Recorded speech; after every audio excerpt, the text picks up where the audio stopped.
The anime begins with two crying babies in the remote village of Hage, abandoned in front of Father Orgi's church. At first, Father Orgi thinks they are siblings, but then he realizes they are very different, both in appearance and attitude.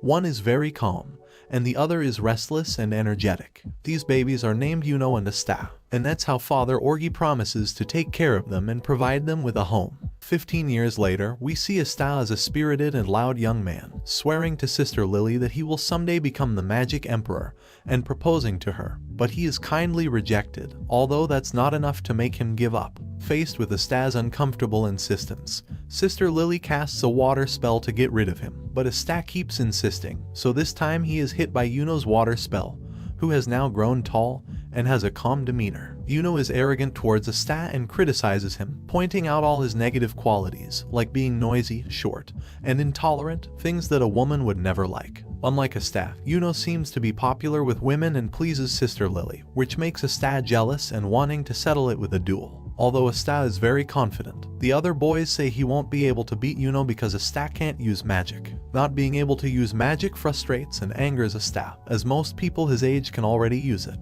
This is because, in this world, magic is everything. However, despite not being able to use magic, Asta shows good physical aptitude by doing many sit-ups at a fast pace, although he is overshadowed by a spell that Yuno is using on the side to dry clothes. Inspired by the competition, Asta goes to cut a lot of firewood, but he is once again surpassed by Yuno, who cuts it with magic before him. Everyone loves Yuno. Father Orgi even goes so far as to say he is the hope of their church. Sister Lily tells Asta that the ceremony of receiving grimoires is coming soon, and if he manages to get a grimoire, he will probably be able to use magic. Faced with this possibility, Asta promises to get the best grimoire of all, become a magic knight, and become the Magic Emperor, and when he achieves it, he will reform the church, which he believes is in ruins, a term that greatly upsets Father Orgi. Asta tries to solidify his oath with a fist bump with Yuno, but he is sadly ignored. Inside the church, Sister Lily tries to convince Yuno to get along better with Asta. As children, they were always together. Sister Lily recounts how Yuno used to cry a lot until the day he returned with Asta badly hurt. Since then,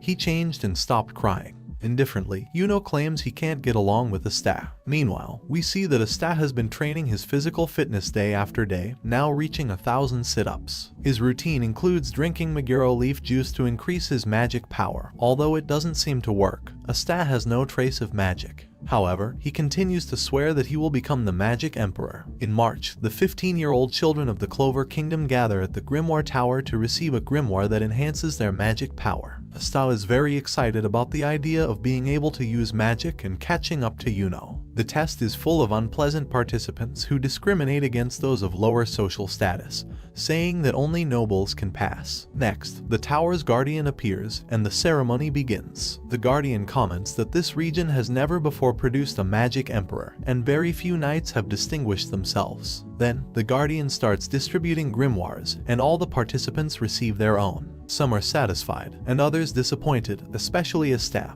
who did not receive any grimoire and is ridiculed by everyone. The guardian tells him to come back in a year and becomes the laughingstock of the others present. In contrast, Yuno receives a very special grimoire, represented by a 3-leaf clover symbolizing integrity, hope, and love, while his has a mysterious, extremely rare 4-leaf clover symbolizing luck. This confuses everyone, and Father Orgi claims it's the grimoire of the first Magic Emperor. It's then that Yuno exclaims that he will be the next Magic Emperor, earning the praise of the majority. This doesn't discourage Asta, who swears to catch up with him soon. As his rival, however, Yuno despises him. Meanwhile, a strange figure hidden in the shadows is pleased with what happened. Later, Asta is perplexed by not having obtained a grimoire, but he remains determined and refuses to give up, swearing to fate that, even if it takes 100 years, he will strive to achieve his goals. The noble aspirants confront Yuno, jealous of his achievement, but they are no match for his incredible talent. It's then that the mysterious figure reappears, attacking the young mages with creation magic chains that seal their movements and magic.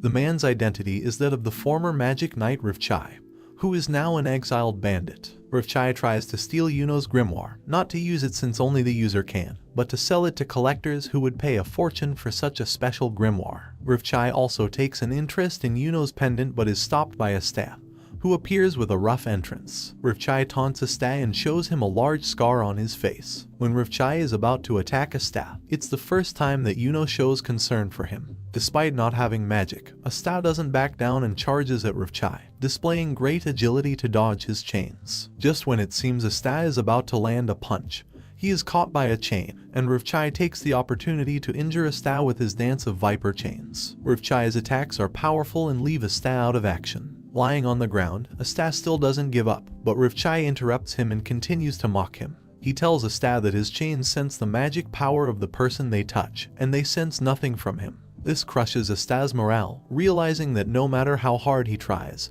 he can never use magic. Faced with this, Rivchai can't stop making fun of Asta, and insists that even his genius friend must be laughing at him. Asta begins to believe Rivchai's words and laments that a 4-leaf clover grimoire chose Yuno. Rivchai insists that Asta is useless and a loser from birth. Devastated, negative thoughts flood Asta's mind, and he gives up. That's when Yuno intervenes and defends him. He challenges Rivchai's words and doesn't allow him to call his friend a loser. While we see flashbacks of Asta and Yuno's childhood, Yuno asserts that Asta won't become the Magic Emperor not because he can't but because he will, and that Asta is not a loser, but his rival. Yuno's reflection awakens Asta once again, and while Rivchai continues to mock, Asta overcomes the power of the chain and summons a unique grimoire with a 5-leaf clover. Yuno is pleased to see that there was indeed a grimoire waiting for Asta, commenting that it was impossible for him not to be chosen. The new grimoire, bathed in a dark aura, opens, and from its pages emerges a giant sword.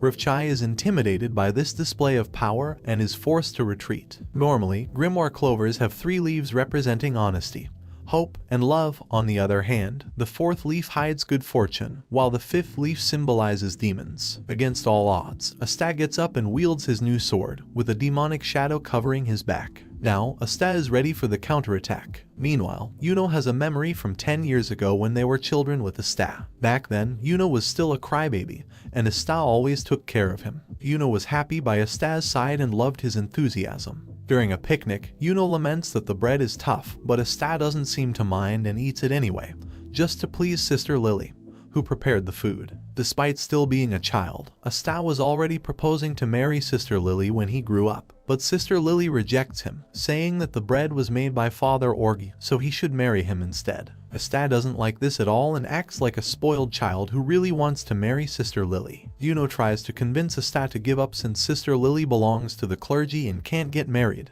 However, Asta vows not to give up. Later, Sister Lily tells Asta and Yuno a story about the Magic Emperor. At first, the story scares Yuno, while Asta gets excited and immerses himself in the tale. The story narrates a time when darkness covered the world, and the demon was about to destroy it. It was then that a brave wizard appeared and confronted the demon to bring light to the world. He defeated the demon, illuminating the world with his magical brilliance, ending the long night and bringing a new dawn. Completely engrossed in the narrative, Asta cheers for the wizard's triumph, while Yuno is left astonished and moved. After the victory, that wizard became the legendary Magic Emperor, and everyone lived happily. Asta asks Sister Lily if there is still a Magic Emperor, to which Sister Lily responds yes, that with each generation, a new Magic Emperor inherits the position, and they are always protected by their magical power, maintaining peace in the Clover Kingdom, and being the second most important person in the kingdom after the king. From that moment on, Asta firmly sets his goal to become the next Magic Emperor because he considers it strong and cool,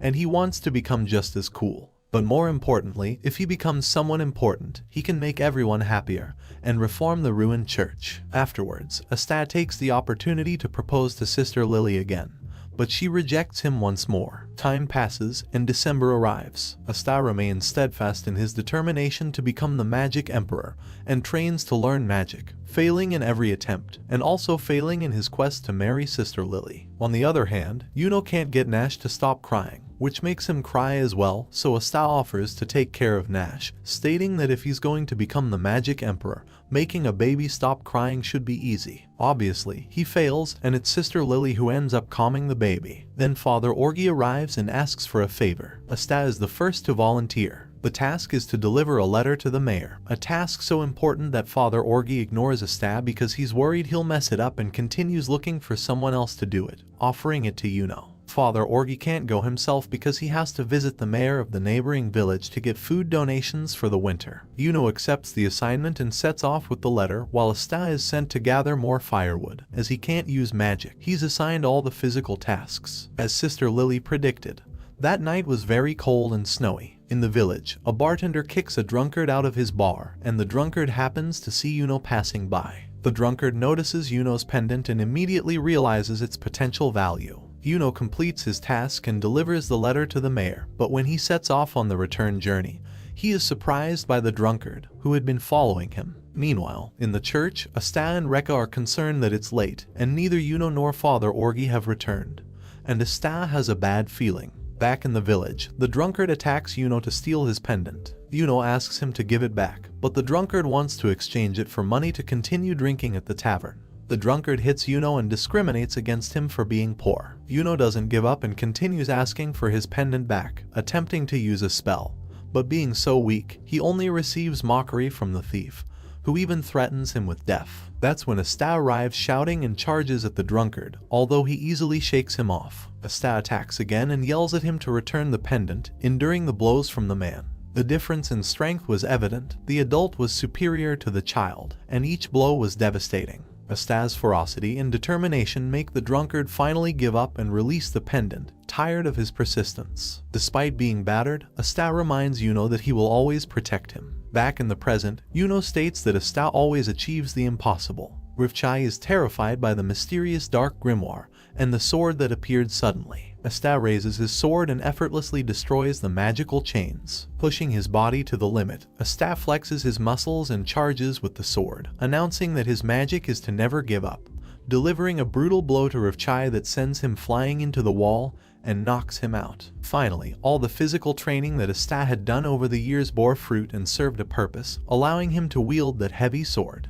When Yuno calls to Asta, he recalls the moment after the drunkard's attack. Since then, Asta had been assuring Yuno that he would always protect him and become the Magic Emperor. But more importantly, he would prove that even if someone is poor or an orphan, they can achieve a title as important as that of the Magic Emperor. This confidence moves Yuno, and from that moment on, he vows never to cry again and even to strive to become the Magic Emperor himself to protect everyone. After the battle, Asta excitedly shows Yuno his new grimoire. The grimoire is in tatters, but Asta promises to take good care of it. Yuno thanks him for saving him again and tells him that someday he will return the favor, also reminding him of the oath they made as children when they became rivals to compete for the title of Magic Emperor. Asta thought Yuno didn't remember that promise and that he was just mocking him. Although Yuno doesn't want to become friends with his rival, they fist bump to reaffirm their competition to see who becomes the Magic Emperor first. After obtaining his sword, Asta spends day after day training, reaching over 1,000 repetitions and drinking his Meguro leaf juice. His goal is to participate in the Magic Knight entrance exam that will take place in the capital of the kingdom in 6 months. But he's not the only one. Yuno is also training with the same goal in mind.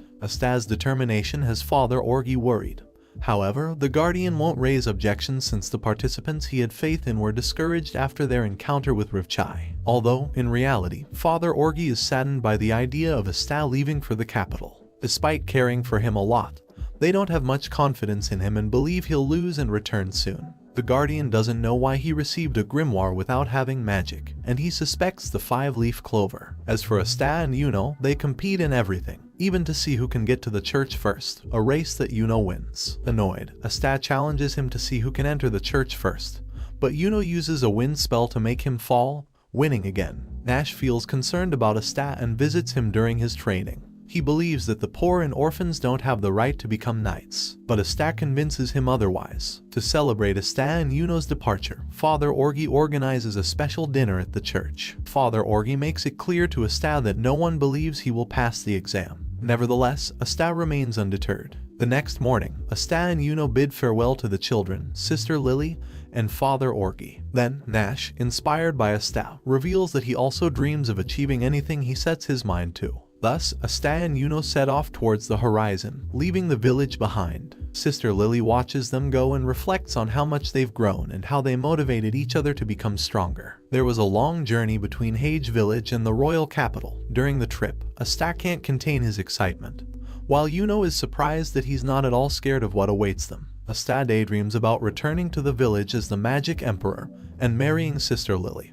But the reality is that he can't even ride a broom due to his lack of magic. As they progress on their journey, Yuno gets caught up in Asta's enthusiasm and keeps up with him. The rivals run until they're exhausted. Although Asta wants to keep going, Yuno gets tired and forcefully stops him. Nothing can deter them. They continue their journey even in the rain, camp out in the open at night, hunt for food, cross fields of fog and narrow mountain paths at risk of landslides, fish, traverse arid deserts, and maintain their competition to see who can run faster. Finally, after a long road, Asta and Yuno reach the Clover Kingdom's capital, where the Magic Knight entrance exam awaits them, and where they will have to face powerful opponents. The Clover Kingdom is composed of a large city surrounding a castle in the center. The city streets are bustling with life and commerce. Asta is amazed at the number of people present. At each vendor stall, the merchants showcase their products through magic. You could find all sorts of things, although everything was quite expensive, too expensive. Asta gazes at the grand castle in the city center, the place where the Magic Emperor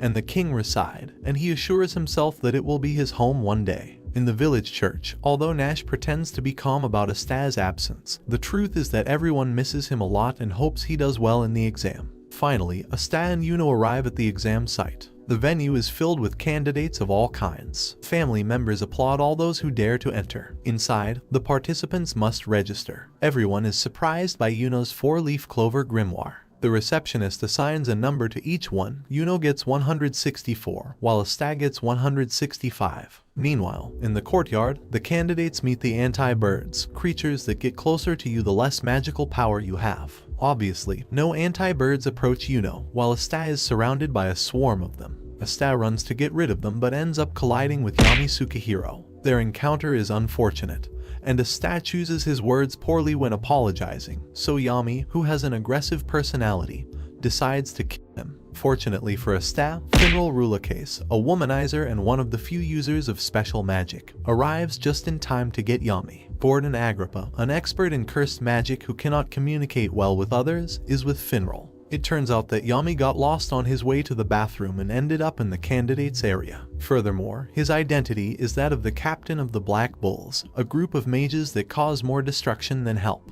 The fireworks announcing the start of the exam save Asta from Yami. While he recovers, Asta meets Sek Bronzaza, a noble and arrogant candidate who offers to help him with the exam. The event begins, and the main figures are present: the captain of the Silver Eagle Squad, Nozel Silva, the captain of the Crimson Lion Kings, Fugolian Vermilion, the captain of the Green Manties, Jack the Ripper, the captain of the Blue Roses, Charlotte Roselay, the captain of the Purple Orca Squad, Gelder Poison, the captain of the Coral Peacocks, Dorothy Unsworth, the captain of the Azure Deer, Will Boasmortier, and the captain of the Golden Dawn, William Vangeans, the main candidate to become the next Magic Emperor. Upon seeing the captains, the exam participants ponder which squad they would like to join. Lastly, Yami Tsukihiro, captain of the Black Bulls, joins the scene. All the captains are finally gathered. However, to Asta's disappointment, the Magic Emperor is absent. William Vangeans takes the floor, produces his grimoire, and summons a magical tree from the sky, which provides each candidate with a flying broom.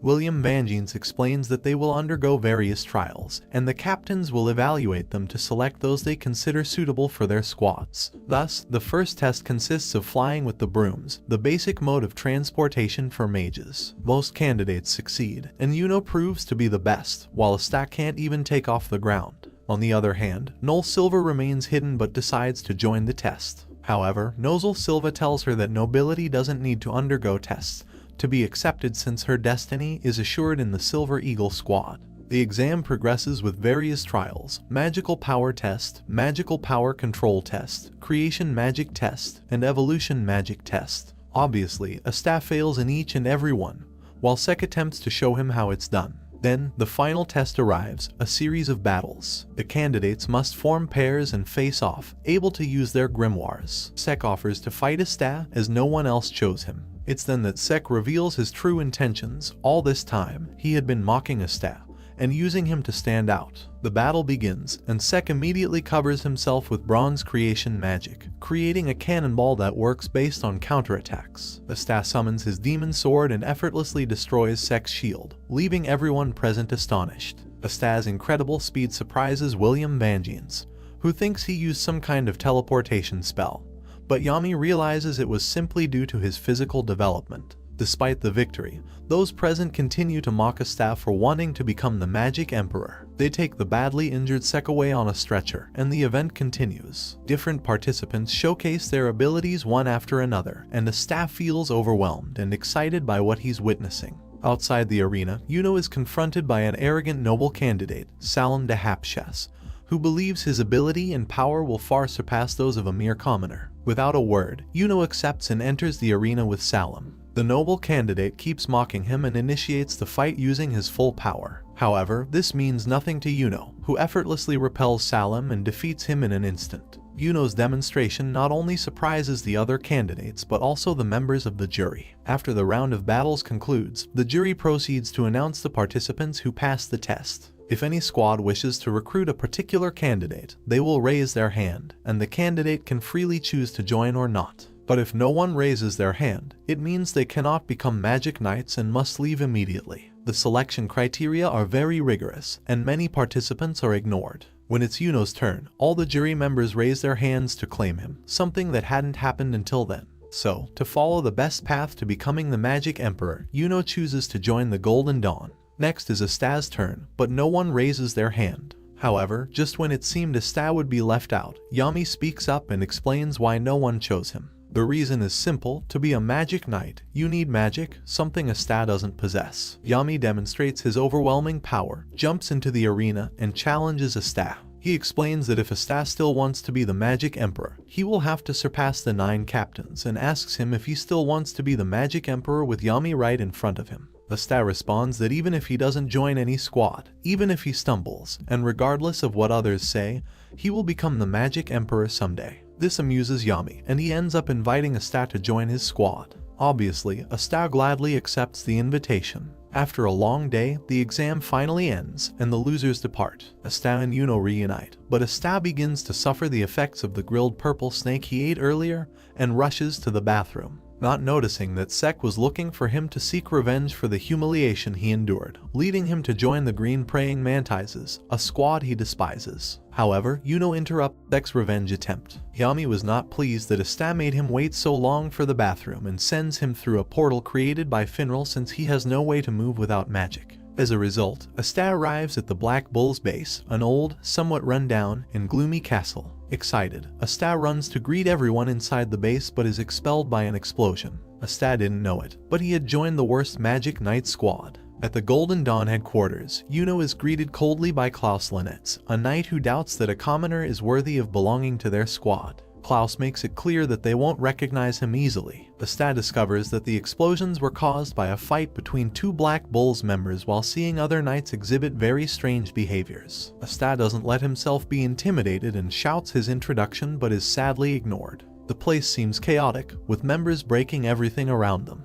Yami eventually calms them down with a demonstration of his immense power, albeit accidentally destroying the entrance to the base in the process. Upon realizing Yami's presence, the Black Bull's knights joyfully greet him, and they all seem to hold him in high regard, competing for his attention. When Yami tells them they're too noisy, they immediately quiet down and apologize. Yami then introduces Asta as the new recruit of the squad, and Finral introduces him to the other members, noting in each case that they are good people. These include Gordon Agrippa, a quiet guy whose thoughts are hard to read, Vanessa Inotka, a flirtatious alcoholic who offers Asta a reward for his efforts, Luck Voltia, obsessed with combat, Josh Adlai, who loves his little sister a bit too much, Charmy Papitson, a girl who eats a lot all the time, Gray, a large guy who is hard to understand, Magnus Swing, a delinquent. There are also other members, but they are absent due to missions, vacations, or simply because they missed work. Yami asks them to help train Asta, but to be careful not to kill him. Magna challenges Asta first. If Asta wants to obtain his own Black Bull's robe,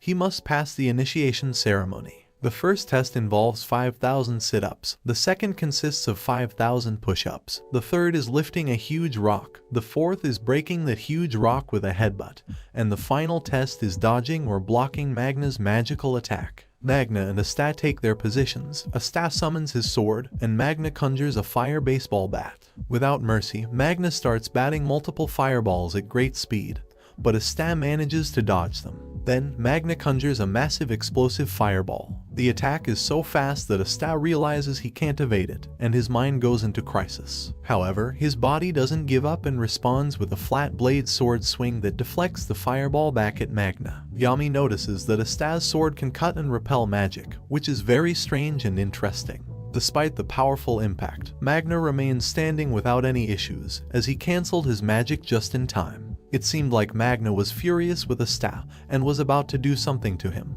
But in reality, he was very impressed and went to congratulate him. When he tells Asta that he repelled the attack without magic, that excites Magna even more. Asta's new comrades congratulate him on passing the test and welcome him to the Black Bulls. Finally, Magna presents him with the Black Bulls robe. Asta has officially become a member of the Black Bulls squad and couldn't be happier. On the other hand, another newcomer watches from afar. It's Noel Silva. Magna shows Asta his new room, which, despite being small and dirty, excites Asta because he's never had a room to himself before. He begins cleaning it to make it spotless. Magna also advises him to send a letter to his family at the church so they won't worry about him, and Asta spends the night writing it. In contrast, Yuno's new room is enormous and luxurious. Klaus makes it clear to Yuno that this room is too good for a commoner like him and explains that he will start his first tests the next day. Despite not liking the idea, Klaus will be Yuno's instructor by order of Captain Vangeance himself. Tension arises when Yuno, asking for respect, reminds Klaus of his name, while Klaus obliges him to call him senpai every time he refers to him.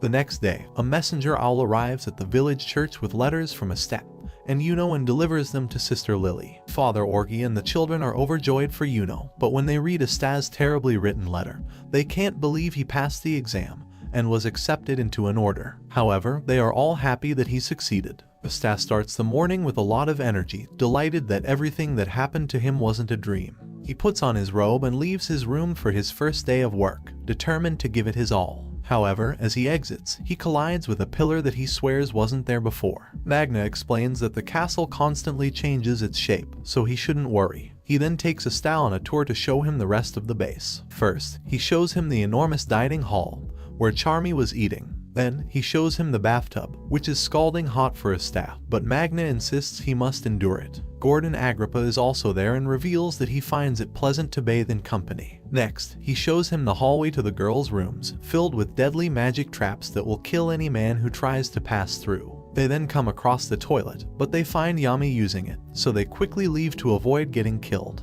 Afterward, they visit the beast room, which only exists because Yami likes it, and Magna passes on the duty of caretaker to Asta. They then explore the library and finally reach the game room, which looks more like a torture chamber. As they finish the tour, Asta and Magna have a race through the hallways, and they run into Noel. Magna explains to Asta that she is the other rookie and his new partner, so Asta greets her warmly. However, Noel rejects him with disdain and orders him not to speak to her, insulting him for being a monoless commoner. Noel introduces herself as someone of nobility, and Asta kneels to apologize, even though it's a lie. In reality, Asta didn't like that she called him a mosquito. To him, they are both members of the order and on the same level. To demonstrate that social class does matter, Noel displays her magical power by creating a water sphere. The attack seems to be directed at Asta, but at the last moment, it changes course and hits Magna. Magna tries to assert his superiority, but for Noel, who is of royal blood, that doesn't matter. Enraged, Magna confronts Noel and tells her that, even though she's the sister of the Silver Eagle's captain, she's just a troublemaker whom Yami took in, so she should be grateful. Unexpectedly, Noel discards her order robe, exclaims that they are the worst squad of magic knights,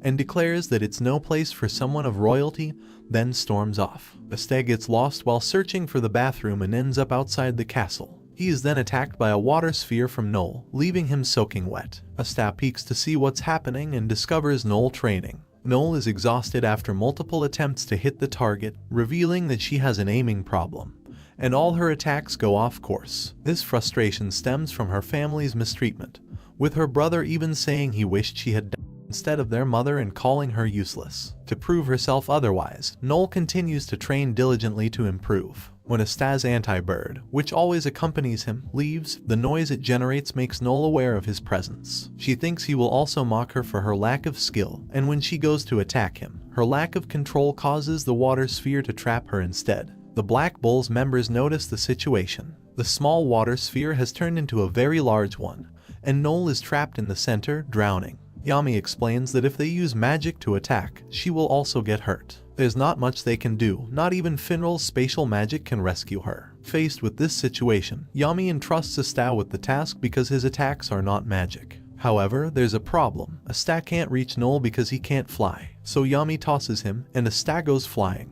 In midair, Asta summons his anti-magic sword and destroys the water trap with a single powerful strike. However, once the water spell is broken, both Noel and Asta begin to fall, and it seems there's no way to save them. Luckily, they are saved by a portal created by Finral, diverting their fall and bringing them closer to the surface. Asta's companions congratulate him, while Noel thinks she will once again be the subject of ridicule. However, Asta isn't that kind of person. In fact, he praises her for having an immense amount of magical power and being impressed by it. Asta tells her that if she trains and learns to control her power, she will be unbeatable. Touched by his words, Noel stops calling him a mosquito and begins to address him by his name. Magna tries to comfort her by saying that the Black Bulls are full of misfits and that flaws don't matter. Finally, Noel realizes that she has good comrades who appreciate and accept her as she is. The Magic Knights wake up early as they have many tasks to complete. From the early morning, Asta begins his routine: cleaning, doing laundry, feeding the beasts, and lastly, waking up Captain Yami. When Asta finishes his chores, he realizes that he's been doing the exact same things as when he was in the church. This leads him to wonder what a Magic Knight actually does. During breakfast, Asta asks Noel why she doesn't help with the cleaning.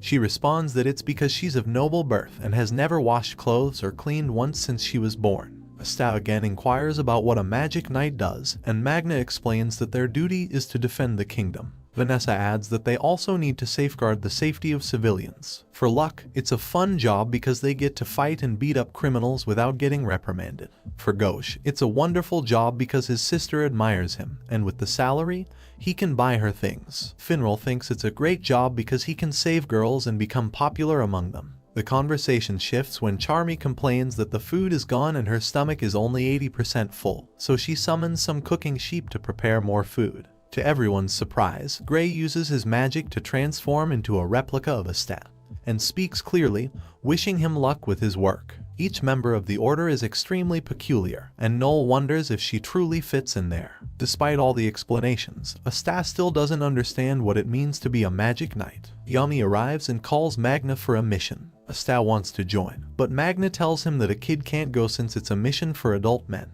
The truth behind the mission is that Yami and Magna had gone to play cards and were losing to the point of losing all their clothes. Refusing to lose, Yami makes one final bet. If they win, they'll get all their clothes back, but if they lose, he'll give away his own grimoire. Their opponent doesn't want the grimoire, so he proposes that if he wins, they'll do anything he asks. Meanwhile, Asta continues with his chores, but this time he's accompanied by Noel, although she just watches and doesn't help when a beast tries to eat him. Asta and Noel see Captain Yami and Magna returning, and while it seems that everything is fine and they've recovered their clothes, it turns out they lost again to the elderly Seihai, and the forfeit is to go without any clothes from the waist down. This doesn't seem to bother either of them as they walk around that way, unlike Noel, who looks away in embarrassment. It's time for Asta and Noel's first mission as Magic Knights. This mission involves hunting boars in the Saucy village, which Noel finds pathetic. The mission was assigned by the village mayor, who won the card game against them and used it as a forfeit for his victory. Magna asks Finral to transport them to Saucy, but he refuses because he's never been there and hasn't marked it with his magic. So, Magna suggests traveling on a broom,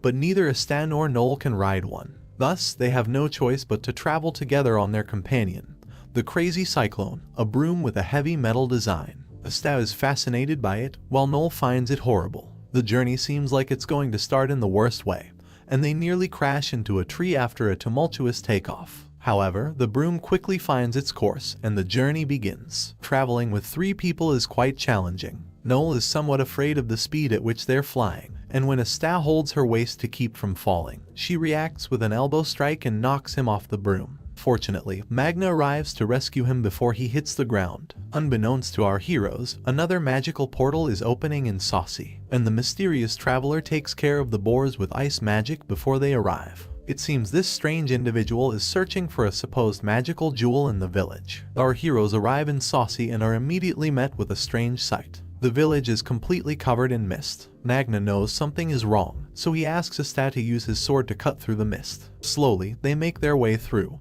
and when they reach the main square, they find all the villagers held hostage. Above them are numerous ice spikes, and when their user gives the execution order, the spikes start falling on the defenseless villagers. Magna intervenes immediately and destroys the spikes with his explosive fireballs. However, when he asks the people what's going on, he is horrified to see Mayor Seihai murdered. The culprits are right there. It's Heath Grice, an ice mage. Heath attacks with a large ice block, and Magna no longer has enough energy to counter it. Asta comes to the rescue and splits the block in half. Heath Grice is annoyed that they're wasting his time. To him, time is the most valuable thing. Furthermore, since Saucy Village is in the Forgotten region, he considers its inhabitants as beasts. Heath prepares his next attack, the Endless Ice Cell. The multiple ice blades are aimed at the villagers, and Asta and Magna are overwhelmed trying to protect them. Noel attempts to take advantage of an opening to attack Heath, but fails. The ice blades are uncontrollable and start cutting people. Faced with a grim situation, Noel is about to give up.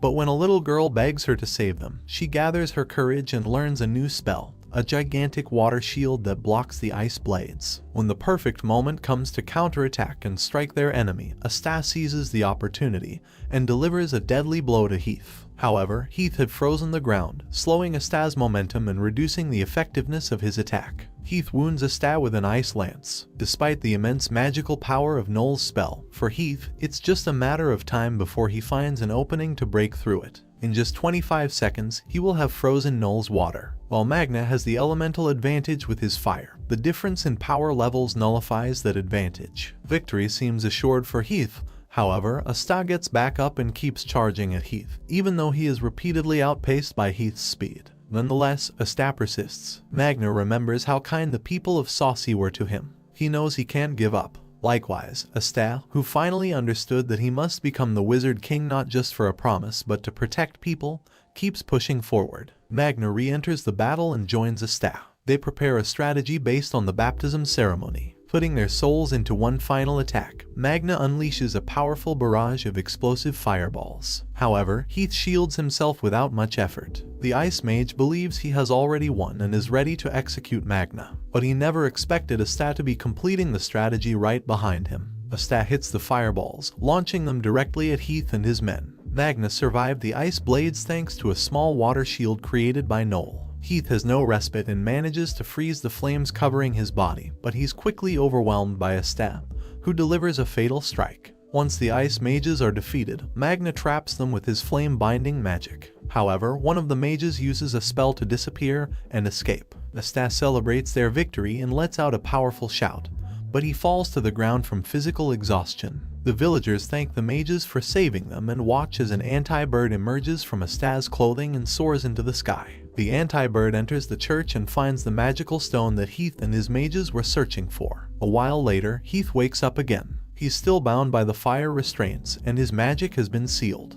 Magna intends to take them as captives, but Heath claims that his time has come. A light shines from within him, and he and the other two mages end up frozen in an ice coffin, which later shatters, leaving them as particles scattered in the wind. Even Heath's grimoire, which Magna was holding, disappears. Magna realizes something concerning. If they were willing to make that level of sacrifice, how important was what they came to do? Mayor Seihai is buried on the top of a hill. His grandson Nick mourns him inconsolably, while his sister tries to comfort him. Magna reassures him by saying that his grandfather was a real man for facing the invading mage alone. The children tell them everything that the mayor achieved with the money he won from the bet against them. Seihai admired the magic knights greatly, and Nick wonders if he can become one someday. Magna tells him that he can, that nothing is impossible, and that one creates their own future. To motivate him, Asta promises Nick that if he keeps working hard, they'll meet again someday, and both will be closer to achieving their dreams. Suddenly, the anti-bird returns and starts pecking at Asta's head. It had the magical stone in its beak. While it was Mayor Seihai's amulet, Nick gives it to Asta as a token of gratitude for saving them. Noel is captivated by the cold look of the anti-bird and allows it to go with her, but the bird prefers Asta's head. On the other hand, the ice mage who escaped meets with a mysterious man to report Heath's defeat. This man, Heath Grice's master, decides that he can wait to recover the stone and prepares for a resurrection. To their great surprise, the man bears the Golden Dawn emblem. Asta, Magna, and Noel return to the Black Bull's base after defeating Heath Grice. After recounting their adventure to Yami, the captain expresses pride that they protected the villagers, though he laments Seihai's death. After Magna explains to Asta the greetings of the orders, a magic portal by Finral opens, bringing him and Vanessa, who had been visiting the coroner. However, the effects of the ice funeral didn't yield much useful information. Their conversation about the criminals is interrupted when the anti-bird that harasses Asta appears. Asta attempts to attack it with his sword, prompting Noel to defend him with her magic, leading to a battle within the Black Bull's base. The commotion destroys parts of the castle, infuriating Yami and making them stop after creating a massive hole in one of the walls. After deciding to leave the investigation to the coroner, Yami mentions that the Magic Emperor recognized their work and awarded them a golden star for the order. Vanessa explains to Asta that these stars are given by the Magic Emperor for outstanding service, signifying prestige among the orders. The Golden Dawn currently has 70 stars. In contrast, the Black Bulls, after adding the star Asta, Noel, and Magna earned, have a total of 30 negative stars. Yami then hands them their monthly pay. Asta is astonished by the amount, though Noel doesn't seem impressed. Charmy gets excited and plans to spend the money on food. Luck tries to offer Yami money for a fight,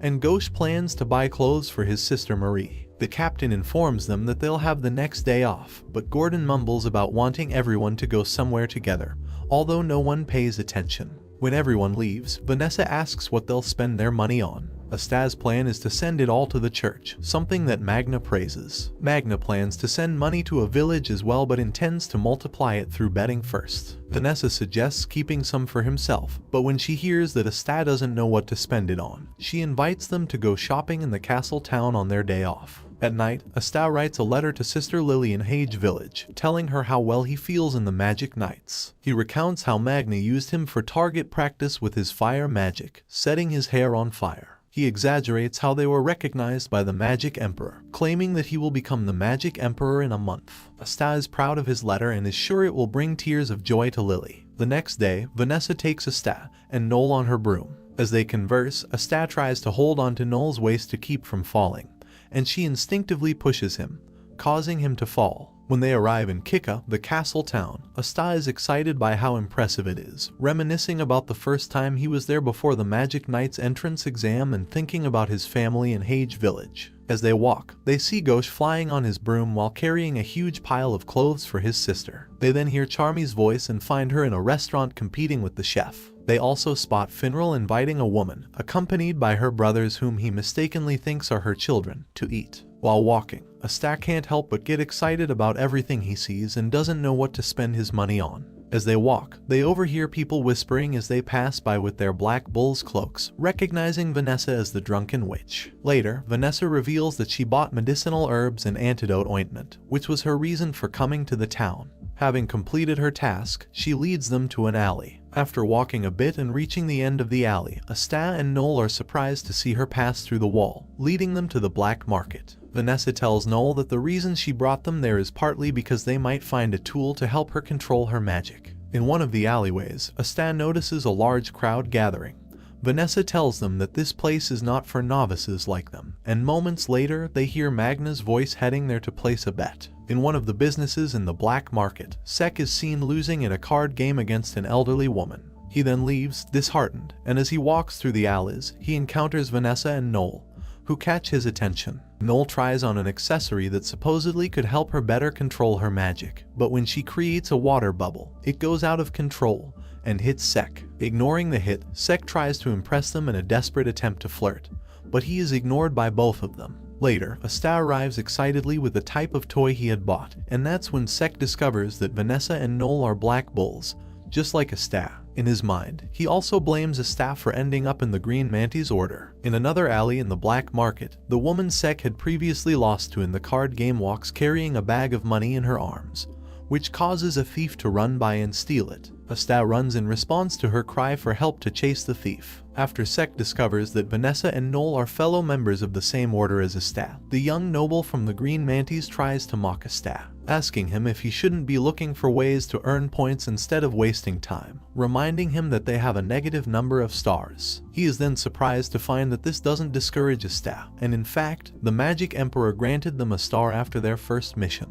While Sek is shocked, Vanessa congratulates Noel and Asta, who are proud of themselves. After calming down, still quite nervous, Sek claims to have recently earned his second star. In one of the corridors of the black market, the elderly woman who had previously won money in bets walks with a bag of money in her hands when suddenly a thief runs by and snatches it, fleeing on his magical cloud. The woman calls for help, and Asta immediately runs to pursue the bandit. The thief exits the black market through one of the false walls, and Asta chases after him. Noel and Vanessa stay inside, helping the woman to her feet, commenting that it was foolish to steal in front of magic knights, and they believe Asta can handle it on his own. Jealous, Sek doesn't intend to let Asta take all the glory and summons his Grimoire to create his next shooting star. He believes his vehicle will impress the girls, but they find it ridiculous and unpleasant. In the city's alleyways, Asta continues to chase the thief. The thief taunts Asta as he flees on his cloud, while Asta pursues him on foot. No matter how far they run, it seems that the magic knight doesn't tire, and the thief can't shake him off. The bandit collides with a straw cart but doesn't stop. He tries to fly higher, but Asta climbs the walls and continues chasing him across the rooftops of the houses. Asta realizes he's at a disadvantage and begins analyzing the situation as he continues pursuing the thief. He summons his anti-magic sword from his grimoire and hurls it at the thief. The thief mocks Asta for thinking his sword can do anything against his magic cloud.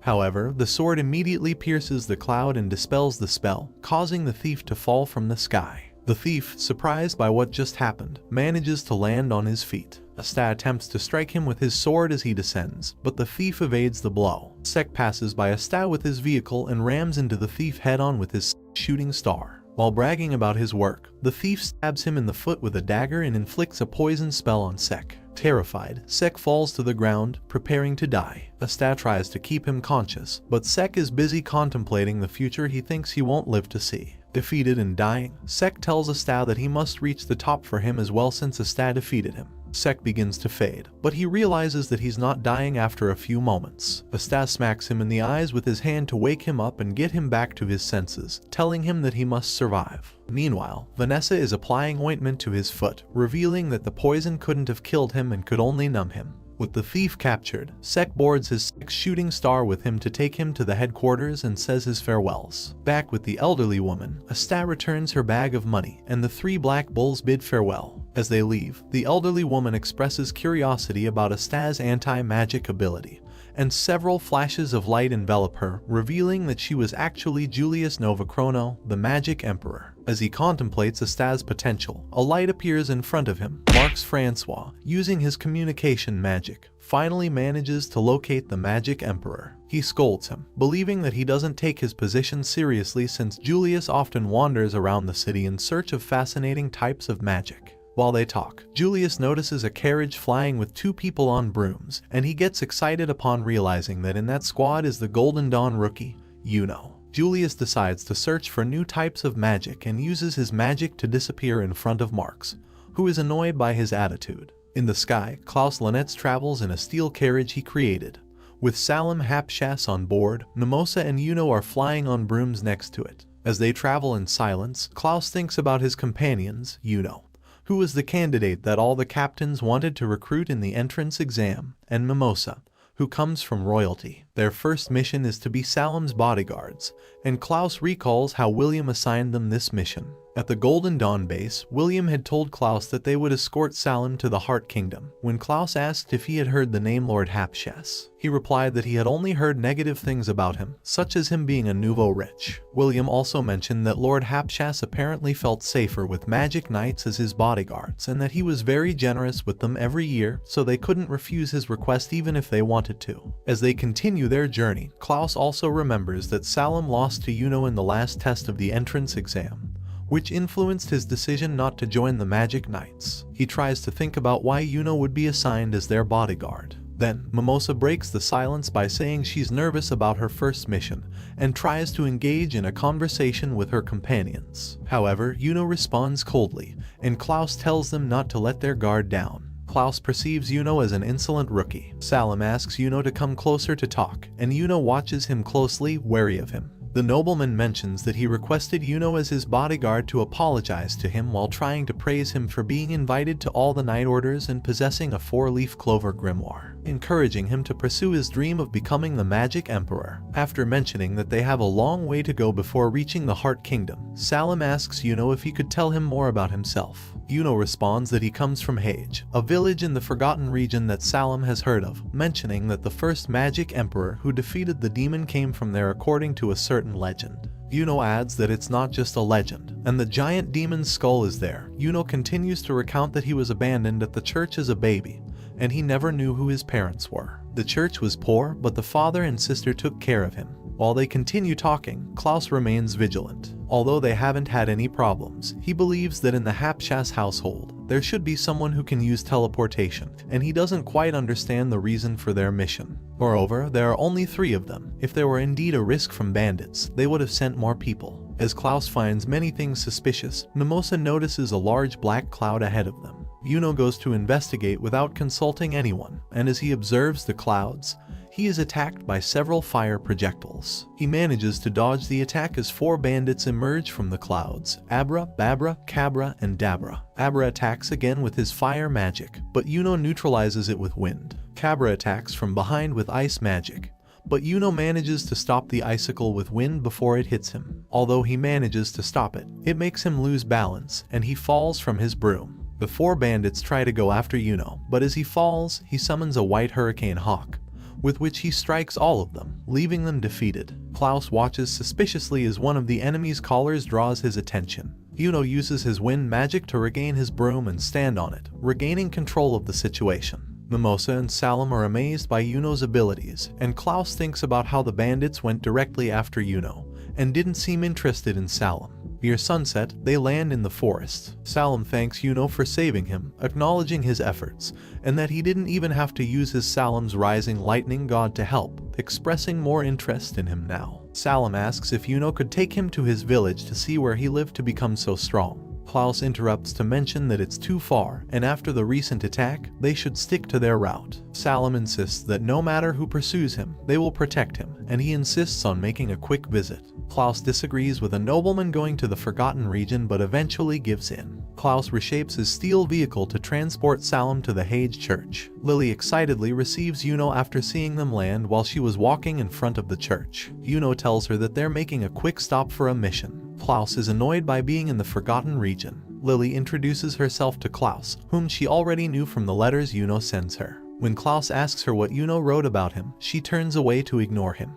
After Mimosa introduces herself, Salim approaches Lily, kneels down, and introduces himself as the heir of the Hapshas family. Suddenly, he gets too close to Lily, who instinctively responds with her love-powered push, sending the noble flying. While Lily apologizes, Father Orsi cries with emotion after seeing Yuno in the village. The father and the children run toward Yuno. Orsi lunges at Yuno, but he avoids him, causing Orsi to trip. When they ask if he'll spend the night, Klaus mentions that they're in a hurry and can't stay. Salim says they can wait a little longer and asks for more water, so Sister Lily goes to the well to fill the water jug. On her way back, one of the bandits kidnaps her. Upon hearing Lily's scream and the jug breaking, the others rush out, but it's too late. Yuno volunteers to go after her, but Klaus says their mission is to protect Salim. Yuno disobeys the order and decides to go look for Sister Lily. Yuno makes his way through the forest, defeats all the bandits in his path, and finds Sister Lily, who is being guarded by the 2 remaining bandits. Abra asks Yuno for his grimoire in exchange for Sister Lily because without it, he's useless as a magic knight. Yuno refuses and crouches just as Klaus throws a violent spinning lance toward Abra. Klaus reveals to Yuno that all of this was orchestrated by Salim because he lost to Yuno during the exams,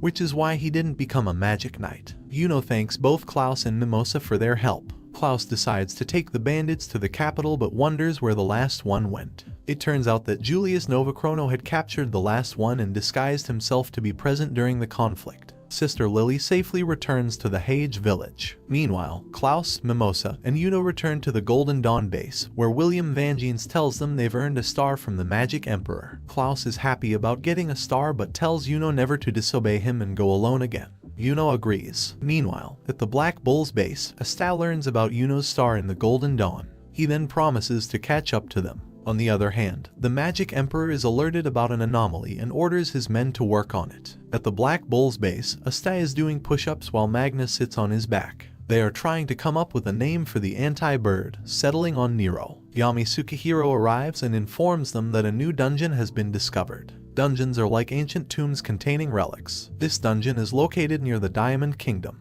Yami says that Asta was specifically chosen by the Magic Emperor to go investigate. Yami also sends Noel Silva and Luck Voltia to travel. Finral creates a portal to the dungeon. The mages enter and look around. Luck feels that this place is full of mana, and Noel also senses it, but Asta cannot. Asta launches an attack and accidentally triggers a magical trap by hitting the ground. To save himself, he summons his sword and nullifies the magic. However, his bad luck causes more magical traps to activate. At the base, Vanessa is worried about her comrades, but Yami says that the harder the mission, the more they will push their limits and grow. Luck hypothesizes that the Magic Emperor selected Asta because of his ability to negate magic. Luck feels that someone else is in the dungeon, so he goes to investigate, leaving Noel and Asta alone. Asta begins to talk about becoming the Magic Emperor and tells Noel about Yuno. Noel realizes that they are alone together, and she ends up caught in one of the traps. Asta helps her, but the vines return and capture them both. Suddenly, someone shoots magic and frees them.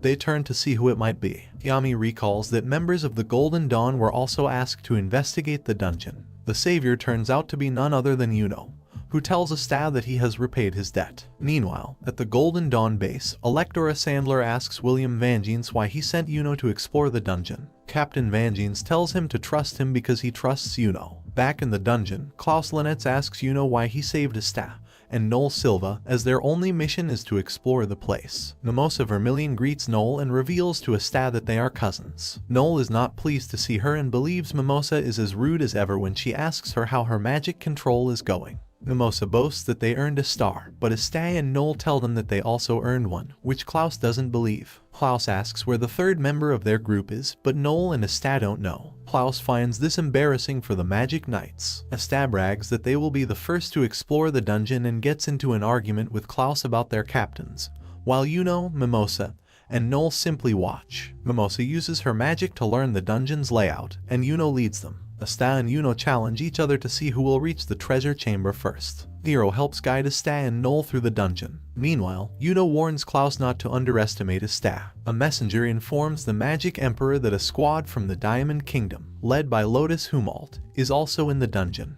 The Magic Emperor doesn't seem concerned because he knows that the ones he sent to investigate are strong. Luck defeats Lotus's subordinates and faces Lotus himself. Lotus explains that they are invading the Clover Kingdom because they are running out of resources, but Luck is only interested in fighting. Luck starts feeling dizzy and wonders what could have happened to him since he wasn't hit by any of Lotus's spells. To this, Lotus reveals that the entire room is filled with his magic, and he cast weakening magic while Luck was fighting his subordinates. The mages of the Golden Dawn reach two large doors. Mimosa is suddenly hit by the magic of a Diamond Kingdom mage and collapses. Luck continues to weaken, but he suddenly loses control and attacks Lotus frantically with more lightning magic. Through a flashback, we see Asta and Yuno discussing how they consider each other more family than any royal family they've had in the past. On the other hand, Luck also has childhood memories. Back then, he was considered creepy because he was a happy and fortunate child who smiled constantly. His mother used to hit him because she couldn't stand seeing him like that, never crying or anything.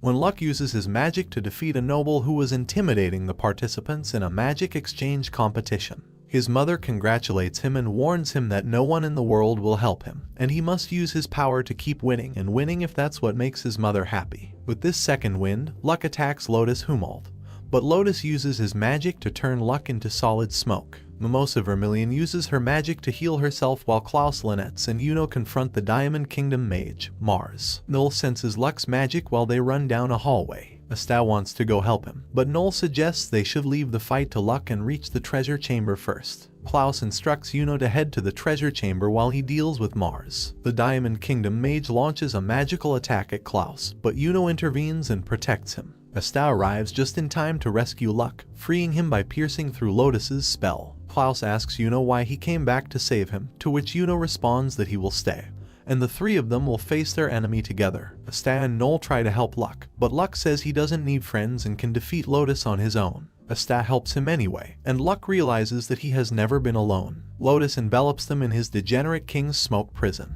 As a distraction, Luck uses his lightning to guide Lotus in a specific direction so Asta can strike him with his sword. Luck realizes the importance of teamwork. Meanwhile, Yuno and Klaus's strategy is not working, and they are having trouble against Mars. Lotus Humalt tries to escape, but Asta, Noel, and Luck pursue him. Unfortunately, Lotus manages to escape, but he trusts that Mars, the Diamond Kingdom mage, can handle the situation from here. Klaus Linetz notices the magic stones embedded in Mars's forehead. He thinks that Mars's magic has been artificially enhanced, as there are rumors that the Diamond Kingdom has been embedding magical objects into people's bodies to amplify their power. Klaus attacks Mars, but he blocks it with a crystal clone. Yuno attacks Mars with all his might, but no matter what he does, it doesn't seem to work. Mars says that his magic has no effect on him and is useless. This reminds Yuno of when he and Asta were children. Asta used to ask him to help him train and said he wouldn't give up until he beat him. Despite Mars repeatedly telling him to give up, Yuno continues to fight. When Mars tries to crush Yuno with his gigantic guillotine, Asta arrives just in time to cut it in half. Luck saves Klaus, and Noel protects Mimosa. Then, Asta challenges Yuno to see who can defeat Mars first. Klaus can't believe that Asta was able to save Yuno despite not having magic. He also can't accept that they were saved by Black Bull's members. Mars creates many ice clones. Asta confronts them until he reaches Mars, sending him flying across the room with a fierce blow. Luck takes care of the clones, destroying them all. Klaus is still in shock at how someone without mana could be so strong. Noel explains that Asta's power negates magic,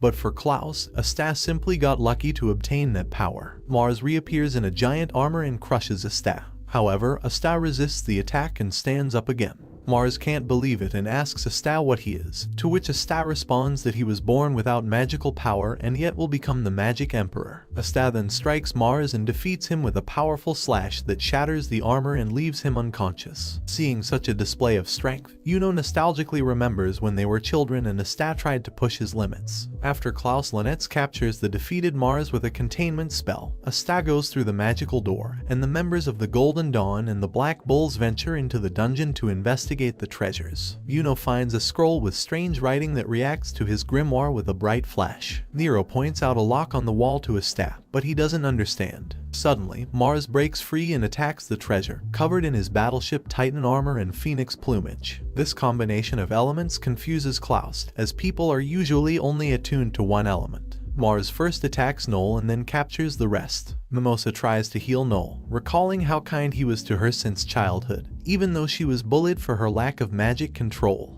When all seemed lost, Asta regains consciousness and sees Nero showing him a new sword to use. Mars was about to finish off Noel and Mimosa, but Asta arrives and starts destroying his projectiles. Asta manages to land a blow on Mars, but his recovery magic has no effect. Then, Noel encourages Asta, and his new sword begins to shine. Asta and Mars face off again, but this time the movement of Asta's sword releases a water blade that strikes Mars and extinguishes the flames. Luck thinks it happened because he borrowed Noel's water power. Although he managed to defeat Mars, Asta falls to the ground, wounded by one of Mars's blades that pierced his stomach. Noel orders Mimosa to heal Asta. However, Mars, who is not defeated, awakens again. Mars recalls the experiments of the Diamond Kingdom, where he befriended his fellow student, Fauna, whom he had to kill as part of the final test they were subjected to. After killing her, they merged Fauna's fire power with Mars's, creating a unique warrior. Angered by that memory, Mars summons another armor and lunges at Mimosa and Asta. Then, Klaus, Yuno, and Luck struggle to break free from their crystal bindings. In a burst of strength, Yuno manages to break free but panics because he has no spells that can stop the giant sword in time. Suddenly, time slows down, and Yuno realizes there is a small fairy next to him. She yawns and then blows a gust of wind that breaks Mars's spells and hits him against a wall, defeating him once and for all. The others are confused about what just happened, and Klaus thinks it was Yuno who defeated him. Asta's new sword disappears into the Grimoire, and when it also disappears, the dungeon begins to collapse. Yuno creates a celestial wind arc, and the magic knights board it. Asta begs them to also save Mars, but the ceiling collapses and buries him. The mages work together to escape through the safest route and protect themselves from falling debris. Finally, thanks to everyone's efforts, they manage to escape to the surface just in time. What they didn't know was that Lotus had also escaped behind them, hidden with his hermit's smoke field, which made him invisible. Along with him were several Diamond Kingdom mages and Mars himself. As the carriage flies away, Mars's memories return to him, and he thanks Lotus for saving him, while recalling the promise he made to Fauna to see the outside world. When Asta finally wakes up a week after the battle against Mars in the dungeon, he can't believe he slept so long. Vanessa reveals that Noel has been visiting him every day because she was very worried about him. But she wasn't the only one. Gordon Agrippa was also worried about him, although Asta couldn't hear him say it. Luck, on the other hand, is only interested in knowing if he's ready to fight yet, but Asta refuses because he's hungry. Then Charmy arrives with an army of cooking sheep and a lot of delicious food. Seeing all that food, Asta can't help himself and eats until he chokes. As always, Captain Yami enters the dining room by kicking down the door and jokes that he thought Asta was dead. Yami explains that the Magic Knight's headquarters wants a report on the mission. Since Luck is sure to cause trouble, Yami doesn't let him go and sends him on a combat mission with Magna as compensation. So Asta and Noel head to the Clover Kingdom capital alone. There they meet Yuno, Klaus, and Mimosa. When Asta tries to greet Mimosa and thank her for saving him, she runs away. Noel asks her what's wrong, but she can't explain it well. Apparently, Mimosa has fallen in love with Asta, and Noel can't help but feel jealous, although she clearly would never admit it. Upon arriving at the headquarters, they are received by none other than the Magic Emperor himself, Julius Novachrono. Julius gets excited when he sees the spellbook they recovered, considering it the most valuable treasure from the dungeon. He then asks Yuno to perform the magic he used earlier, but Yuno says he could only use it once. However, Julius confesses that the spell will grow with him and will someday become an extraordinary power. Then, Asta shows him his grimoire and asks him to read it, but not even the Magic Emperor can do it. So, Asta takes out his new anti-magic sword, and Julius is amazed. He asks to hold it, but as he does, he realizes it's absorbing his mana. Julius explains to Asta that he can use it because he has no magic. Finally, Asta and Yuno ask Julius how to become the Magic Emperor. Julius responds that it's through merit, by achieving results worthy of the strongest, and advises them to generate results that will take them to the top. After the report is finished, Julius invites them to a War Merit Awards ceremony. There, he awards new ranks and medals to the Magic Knights. Afterward, they are invited to a small reception. After the ceremony, Julius introduces Asta's group to the others and asks them to get along, after which he apologizes because something came up and leaves. At the reception, the other Magic Knights mock Asta, but he's already used to it and doesn't mind. However, they also start mocking Yuno, Klaus, Mimosa, and Noel. Noel's own family members attack her, claiming that she should be expelled and has no right to carry their surname. Noel tries to leave, but Asta stops her, jumps onto a table, and tells everyone that he will earn many merits and become the Magic Emperor to silence them. Observing the capital from afar, raids Spirito, a necromancer mage, vows to seek revenge against the Clover Kingdom for expelling him. The conflict at the reception continues. Electora Sandler tries to capture Asta without success, and when Asta reveals that his goal is to become the Magic Emperor, high-ranking mages begin to mock him. To them, it was impossible for a commoner without mana to achieve it. Then, Solid Silva casts his water-binding spell, Marine Serpent Spiral, but it also has no effect. Next, Nebra Silva uses her mist-binding magic, Mist Spider's web threads, also failing. Electora Sandler tries once again to capture Asta with his sand creation magic, Sand Armor Sentry, succeeding this time. Solid Silva is ready to punish Asta, summoning a holy water bullet. When he launches it, Yuno takes his grimoire to intervene. But before he can do anything, Asta summons his other, larger sword and cuts the water attack and sand restraints just in time. Asta returns Solid's own attack, forcing him to kneel. This angers the noble, who tries to take action. However, both are interrupted by Nozel Silva's overwhelming presence. Nozel is thinking about how to punish a commoner who rebels against royalty, and is ready to kill him. But Fugolian Vermilion prevents it, saying they should be ashamed to pick on a young child. Unlike the Silva clan, Leopold Vermilion likes Asta, and declares him his new rival. Asta says he can't because Yuno is his rival, But for Leopold, you can have more than one rival. This decision angers Nozel, who can't believe that someone else from royalty recognizes a commoner. But Fugolian tells him that if the magic emperor Julius himself allowed Asta to be there, they should respect it. Nozel and Fugolian are preparing to fight when a messenger arrives, reporting that the capital is being attacked by an invader capable of creating zombies that terrorize the citizens. The Magic Knights try to devise a defense strategy using a sand model by Electora, but Asta says they're wasting time and should just go to wherever it's loudest, and Leopold decides to follow him. Despite their differences, the Magic Knights come up with a plan and split into teams to head to different points in the city. Fugolian and Noel team up and go to find Asta and Leopold. Fugolian believes the best way to eliminate the zombies is to crush them until they can't recover. Throughout the capital, the different teams of Magic Knights launch their magic against the zombies. As they advance, Asta is hit by a strange projectile that causes a wound on his face to open wider. Asta realizes that the wound on his face is expanding. It turns out the projectile was a special cursed bullet. Asta questions Raids about why he's attacking innocent people, to which Raids replies that anyone who doesn't understand his magic is a sinner. Raids orders Jimmy to kill the girl, but Asta repels all the projectiles. Noel arrives to help but remembers how her brothers mocked her and instead ends up asking for help. Fugolian scolds her and tells her it's okay to be weak but not to remain weak. Noel then realizes that if Asta can become stronger, she can too. Noel protects the girl with her magic and assists Asta. Leopold joins the battle by burning the zombies surrounding them, clearing a path for Asta, who, with both of his swords in hand, launches a spinning attack at Jimmy and manages to defeat him. Raids doesn't back down and summons another special zombie, No. 2, which is surrounded by electricity. The column of electricity reaches the sky, and when Yuno sees it, he worries about his rival. Nozel Silva begins to wonder what the true purpose of the siege is, as the zombies seem to be attacking without rhyme or reason. Inside the castle, King August Kira Clover 13 asks where Julius Novachrono is, as his duty is to be with him, protecting him at all times. Meanwhile, the chef Jamo doesn't want to leave the kitchen, claiming that a chef should continue to serve the finest dishes in any situation. The chef gets angry because no Magic Knight will taste his main course, but Charmy appears and begs him to allow her to eat his food. The chef, upon seeing the flames in her eyes and the glow of her drool, gladly accepts and continues cooking while Charmy dances with joy. Asta has trouble hitting Alfred because he's floating, and he can't reach him. Noel wants to help but doesn't know how, so Leopold offers to help as well. However, Raid summons another special zombie to deal with them. Just when it seemed like Alfred was going to finish Asta, the zombie is engulfed in engulfing flames that reduce it to ashes. This was the work of Fugolian Vermilion, who joins the battle. Asta is annoyed because he couldn't defeat Alfred on his own, so Fugolian apologizes for intervening but tells him he did it because he didn't want him to die. Fugolian also declares Asta his rival, as he aspires to become the Magic Emperor too. He then turns to Raids and decides to take over the fight from there. However, Asta doesn't plan to back down, and when he tries to continue the fight, Fugolian hits him on the head and clarifies that he's not in a condition to keep fighting.